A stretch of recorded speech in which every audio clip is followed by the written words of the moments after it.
warahmatullahi wabarakatuh.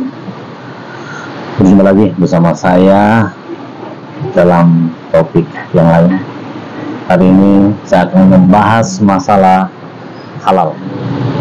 Topik ini berkaitan dengan pengemasan produk halal. Berarti itu termasuk percetakan, kemasan untuk produk-produk halal tentu saja. Apa sih regulasi dan standar halal di Indonesia? Dari topik kali ini saya akan membahas beberapa hal, yaitu dari timeline perkembangan jaminan produk halal, regulasi halal di Indonesia, dan standar halal di Indonesia. Kalau kita saksikan, sebenarnya halal itu sudah menjadi tren di seluruh negara muslim. Jadi dalam kurun waktu 10 tahun terakhir ini kita bisa melihat perkembangan begitu cepat dan begitu masif bagi beberapa negara pengimpor barang-barang produk dari negara yang berpenduduk muslim. Di Asia Tenggara kita akan bisa melihat beberapa negara sudah mengadopsi sertifikasi halal, seperti di Brunei tentu saja, Malaysia, Indonesia yang memang kita sendiri sedang sangat menggalakkan betapa pentingnya sertifikasi halal bagi produk-produk bahan makanan. Apa sih manfaat dari sertifikasi halal? Yang pertama, tentu saja memberikan hak konsumen muslim untuk mendapatkan jaminan kehalalan. Jadi para konsumen muslim bisa yakin dengan produk-produk makanan atau produk-produk yang dikonsumsi setiap hari. Yang kedua, dari pihak produsen adalah bentuk kepatuhan terhadap aturan kewajiban sertifikasi halal. Berikutnya adalah sebagai dasar memperoleh izin mencantumkan logo halal ya, di dalam kemasan. Ini tentu saja kita kan harus memastikan bahwa di kemasan produk konsumen itu harus ada logo halal. Jadi kita pun yakin mengkonsumsinya.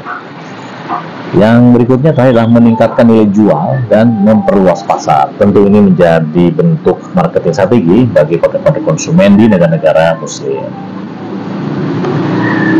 Timeline dari perkembangan jaminan produk halal. Yang pertama itu dimulai sejak tahun 2014 tentang Undang-Undang Jaminan Produk Halal yang diterbitkan ya sejak tahun 2014, Undang-Undang Nomor 33 Tahun 2014. Ini merupakan pijakan atau regulasi yang menjadi pedoman bagi seluruh aktivitas jaminan produk halal.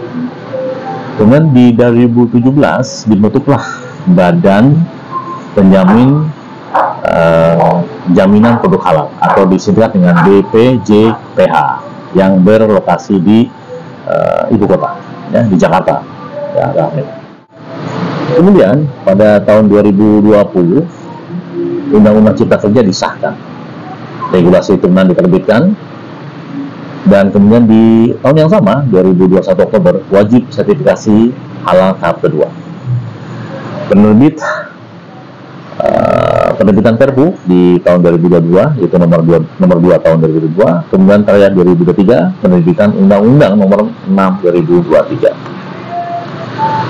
Apa saja regulasi halal di Indonesia? Ya, yang pertama adalah undang-undang dan peraturan pemerintah yang kita ketahui, yaitu Undang-Undang Nomor 33 Tahun 2014 tentang Jaminan Produk Halal atau JPH, yaitu menetapkan kewajiban sertifikasi halal dan peran BPJPH, MUI, dan EPH serta sanksi bagi pelanggaran. Dan peraturan pemerintah nomor 39 tahun 2021 mengatur pelaksanaan JPH, kerjasama antar lembaga dan tahapan kewajiban sertifikasi. Kemudian di PP nomor 42 tahun 2024 yaitu memperbarui ketentuan teknis penyelenggaraan jaminan produk halal. Regulasi berikutnya yaitu peraturan Menteri Agama tahun 2019 nomor 26 menjelaskan prosedur pendirian LPH, akreditasi, dan pengajuan sertifikat halal. Kemudian peraturan Menteri Agama nomor 20 tahun 2021 fokus pada sertifikasi halal bagi pelaku usaha mikro dan kecil. Regulasi berikutnya keputusan Menteri dan Kepala BPJPH nomor 944 tahun 2024 menetapkan jenis produk yang wajib bersertifikasi halal. Kemudian nomor 1360 tahun 2021 mengatur layanan sertifikasi halal selama masa transisi. Dengan keputusan Kepala BPJPH nomor 88 tahun 2022 dan nomor 40 tahun 2022 mengatur penggunaan dan penetapan label halal. Terakhir adalah keputusan Kepala BPJPH nomor 57 tahun 2021 menetapkan standar sistem jaminan produk halal atau SJPH. Berikutnya adalah standar halal di Indonesia. Apa saja standar halal Indonesia? Seperti tadi sudah saya kemukakan di awal, itu beberapa regulasi standar, yaitu undang-undang atau peraturan pemerintah, JPH, ya, dan peraturan pemerintah pengganti undang-undang. Terus peraturan Menteri Agama atau peraturan Menteri, ya. Terus ada peraturan Presiden. Terus standar halal lainnya, di sini ada SNE, manajemen halal, dan HAS 23.000. Ya. Terus ada SJPH dan perkaban atau keputusan kaban. Ya. Peraturan pemerintah di nomor 39 2021, ya, penyelenggaraan bidang jaminan produk halal. Pasal 2 itu berbunyi, produk yang masuk, beredar, dan diperdagangkan di wilayah Indonesia wajib bersertifikasi halal. Kedua, produk yang berasal dari bahan yang diharamkan dikecualikan dari kewajiban bersertifikasi halal. Tentu saja, produk-produk yang mengandung barang-barang tidak halal itu tidak bersertifikasi, ya. Namun demikian, produk sebagaimana dimaksud di ayat 2 wajib diberikan keterangan tidak halal. Ya, kemudian pasal 135 nomor 1 itu berbunyi, produk yang wajib disertifikasi halal terdiri atas barang dan atau jasa. Kemudian jasa sebagaimana dimaksud pada ayat pertama, seperti layanan usaha yang terkait dengan penyembelihan, pengolahan, penyimpanan, pengemasan, pendistribusian, penjualan, dan penyajian.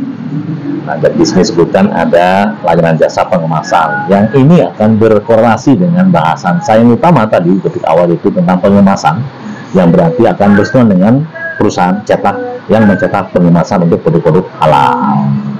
Jadi memang akan lebih terfokus tentang percetakan. Jadi bagaimana produk-produk atau industri di percetakan harus mengimplementasikan, ya, sertifikasi halal bagi proses produksi pengemasannya.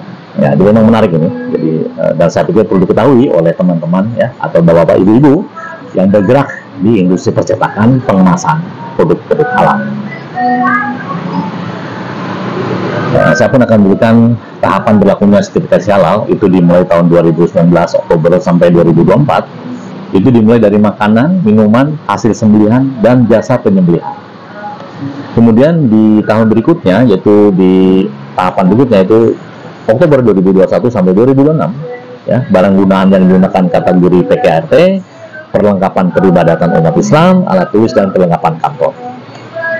Kemudian di tahun 2021 sampai 2026, ya, kosmetik, produk kimiawi, dan produk rekayasa genetika.